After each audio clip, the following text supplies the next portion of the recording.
Good morning, students. I'm going to teach you science, chemistry, class 7, chapter 3. Science का chapter 3 and chemistry का chapter 1. Structure of matter.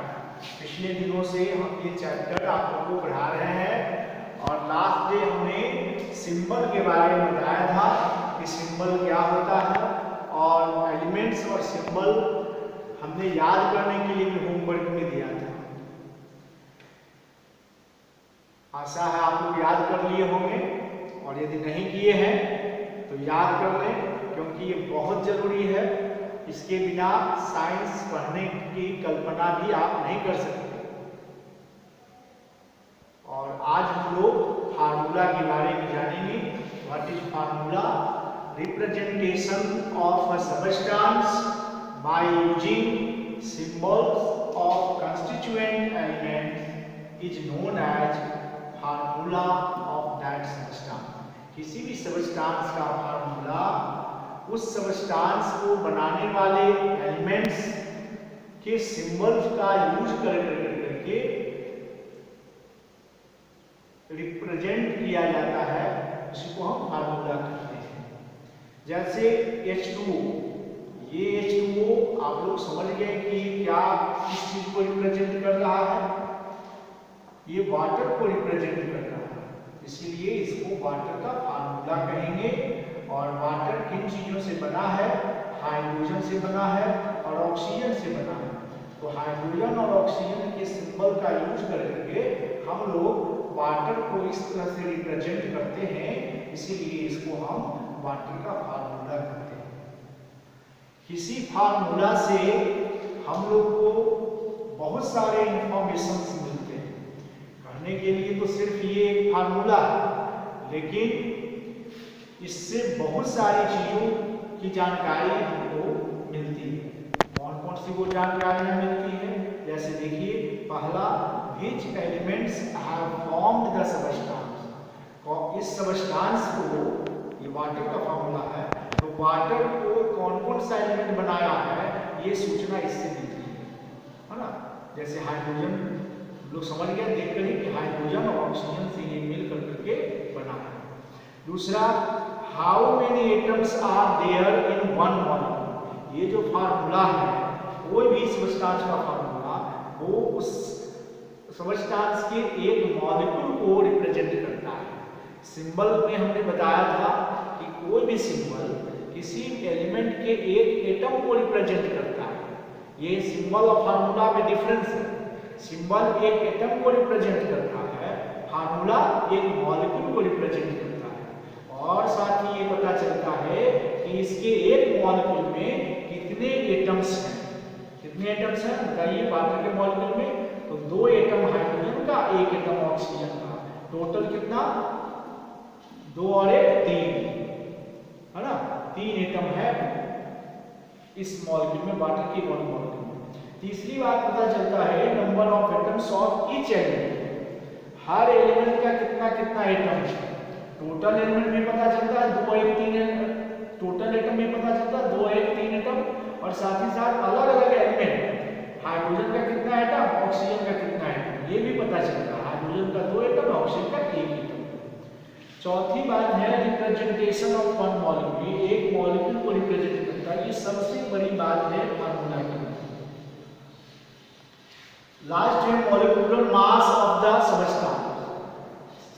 उस substance के एक molecule का कितना मास होता है, ये भी इससे पता चलता है। जैसे यदि आप एटॉमिक मास आपको याद है तो वाटर का मॉलिक्यूलर मास आप पता कर सकते हैं। हाइड्रोजन का एटॉमिक मास 1 है, तो 2 एटम है, तो 2 1 जा 2। और ऑक्सीजन का 1 एटम है, इसका एटॉमिक मास 16 होता है, तो 16 और 2 18, यानी 18 हो गया इसका मॉलिक्यूलर मास। तो इस तरह से मॉलिक्यूलर मास का पता चलता है। तो ये सारे इंफॉर्मेशंस आपको एक फार्मूला से मिलता है। इन सम compounds 2 or more elements act together as a single group कुछ एलिमेंट के एटम जो है एक दूसरे से मिलकर के हमेशा एक साथ ही रहते हैं और वो एक ग्रुप की तरह काम करते हैं, जैसे सोडियम सल्फेट और कैल्शियम सल्फेट। इसमें देखिए यहाँ भी सल्फेट है, ये सल्फेट और यहाँ भी सल्फेट। ये जो सल्फेट है एक ग्रुप हो गया, सिंगल ग्रुप हो गया, both have common group sulphate SO4, जिसको कि सिंबल है क्या SO4। ये टेबल नंबर आपको 3.4 और 3.5 में ये कॉमन ग्रुप का ये दिया। 3.4 में कॉमन ग्रुप कार्बोनेट है, उसका फार्मूला है CO3, सल्फेट का SO4। तो ये सब कॉमन ग्रुप है। और इस कॉमन ग्रुप से जो कंपाउंड बनता है, जैसे sodium carbonate Na2CO3, copper sulphate CuSO4, तो 3.4 और 3.5 को आपको याद कर लेना चाहिए।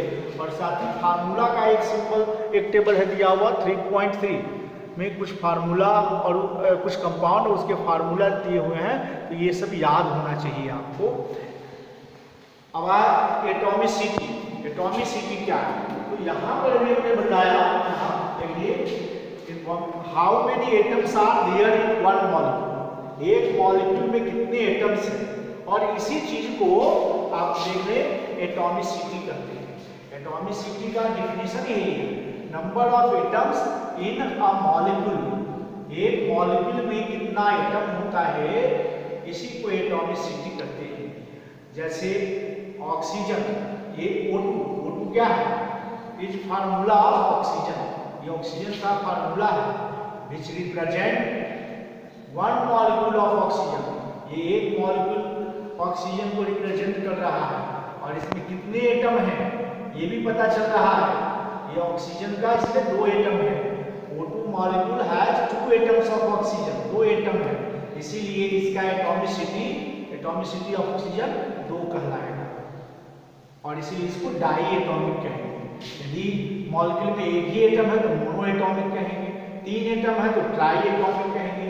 जैसे देखिए ये कंपाउंड का वाटर का मॉलिक्यूल है H2O, इसमें टोटल 3 एटम्स है, 2 एटम हाइड्रोजन का, 1 एटम ऑक्सीजन का, टोटल 3, इसीलिए इस मॉलिक्यूल को ट्राई एटॉमिक कहेंगे, ट्राई एटॉमिक मॉलिक्यूल। ये मॉलिक्यूल हो गया ट्राई एटॉमिक मॉलिक्यूल, ये भी हो गया ट्राई एटॉमिक मॉलिक्यूल।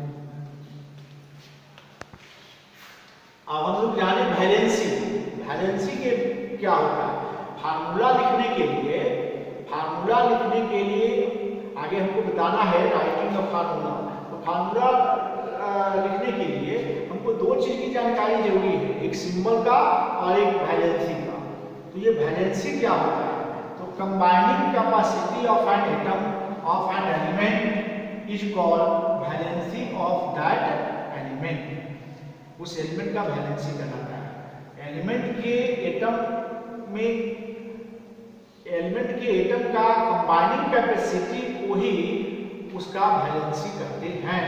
जैसे यहाँ टेबल नंबर 3.8 में, आपके बुक में 3.8 में देख लीजिए, पेज नंबर 31 में एलिमेंट्स और उसके सिंबल और साथ ही साथ उसका वैलेंसी दिया हुआ है।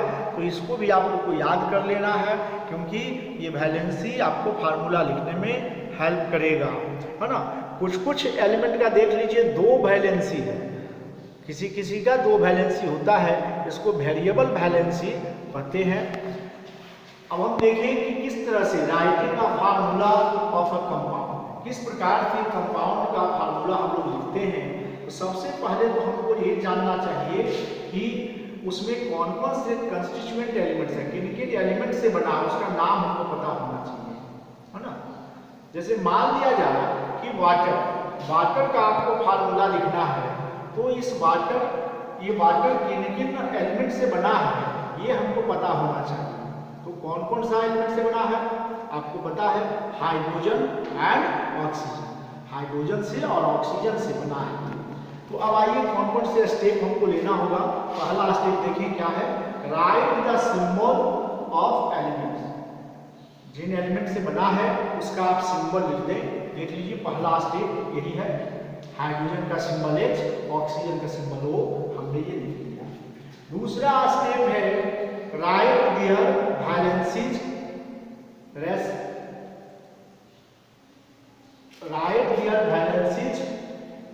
एबव